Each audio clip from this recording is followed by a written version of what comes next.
नमस्कार, मी मारुती बोबाटे, सातारा रिलायन्स टीममधून आहे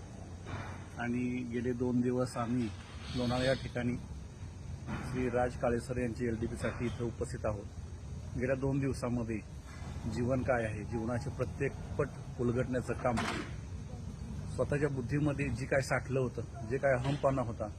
जे काय बऱ्याच काही गोष्टी निगेटिव्ह आतापर्यंत जेवढ्या काही पेरल्या गेल्या होत्या त्या पूर्ण मोकळ्या केल्यात, पूर्ण मोकळ्या शून्य केलं आणि त्यामध्ये असं काय फिडिंग केलंय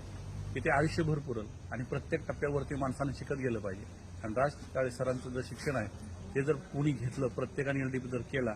तर त्याची ग्रोथ झाल्याशिवाय राहणार नाही। कारण आयुष्य खूप मोठा आहे म्हणून आपण मस्तीत जगतो, पण आयुष्याचं गणित ज्यावेळेस त्यांनी मांडलं की आपण किती तास फक्त आपल्या आयुष्यामध्ये उरलेले आहेत, आपण 70 वर्ष जगलो तर किती तास फक्त जगणार आहे, तेवढ्या तासामध्ये आपल्या किती गरजा आहेत, स्वप्न काय आहे ते कशी पूर्ण करायची, आणि हे सगळं फक्त नेटवर्क मार्केट